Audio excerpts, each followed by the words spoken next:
What's up guys? Outing na naman tayo dahil holiday ngayon. Ipakita mo yung mais. O, kain tayo mais.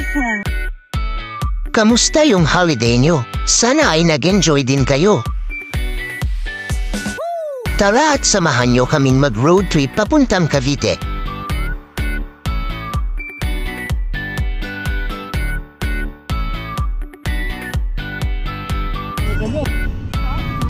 Laro-laro muna habang nasa biyahe.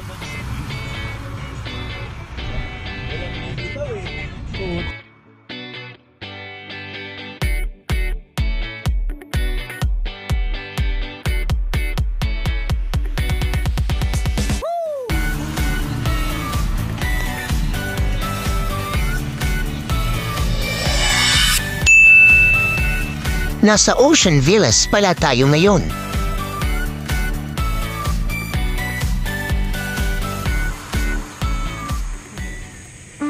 Ito at papakita ko sa inyo kung ano ang meron dito sa labas at loob ng tinirahan namin.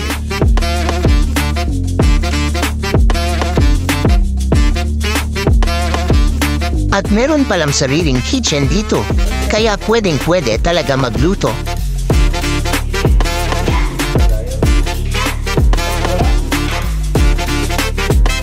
Akyat naman tayo sa second floor.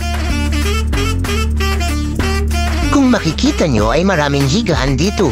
Pampamilya talaga ang kayang i-accommodate dito. At air-conditioned na pala ang mga rooms dito kaya walang problema sa init. Ito naman ang view mula sa kanilang balcony sa second floor.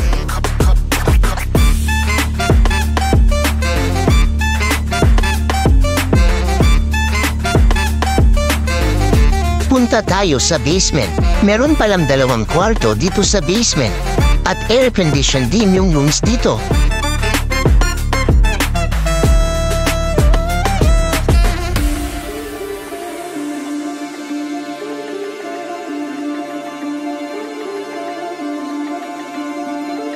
Ngayon ay papunta naman pala ako sa grilling area nila.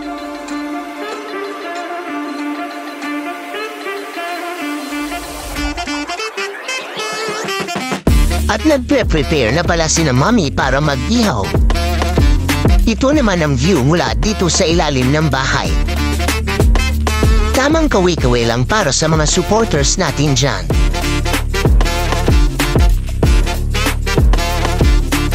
It's ihaw time na.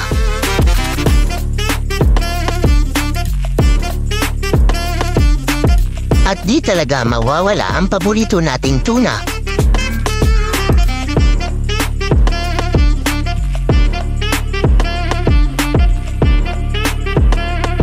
At ano pang hinihintay nyo? Kainan na!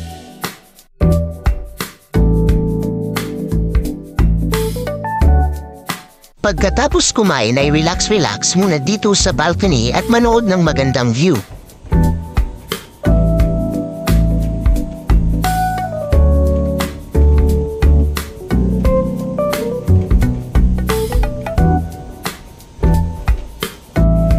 At ito pala ang kanilang beach dito.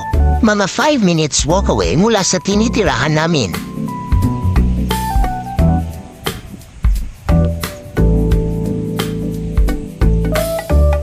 Enjoy nyo muna ang view dito.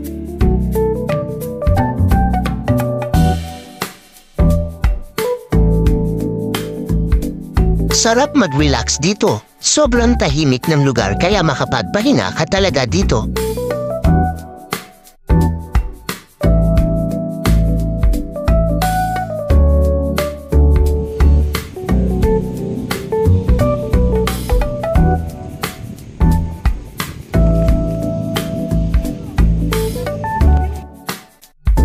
At pwede din pala magkayak dito if gusto nyo.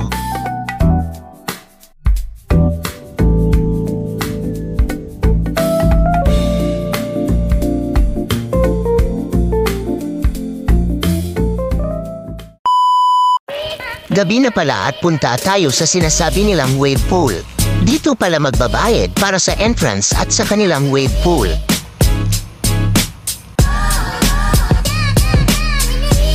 Pwede palang maligo sa kanilang wave pool hanggang sa anong oras mo gusto.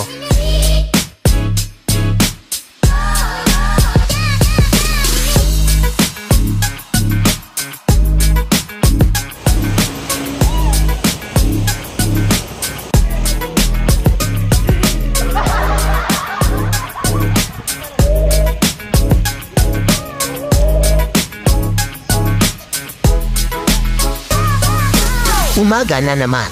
Tara samahan nyo kaming maglakad papuntang beach.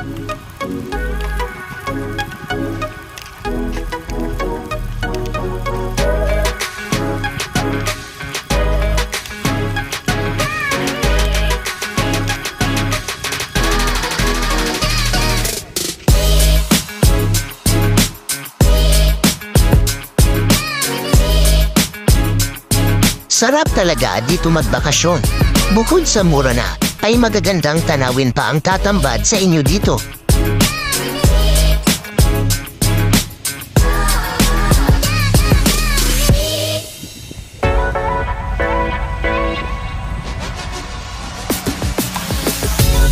It's time to ligo na sa dagat. Siyempre dapat meron life vest para safe palagi. Tara at sulitin natin ang holiday outing.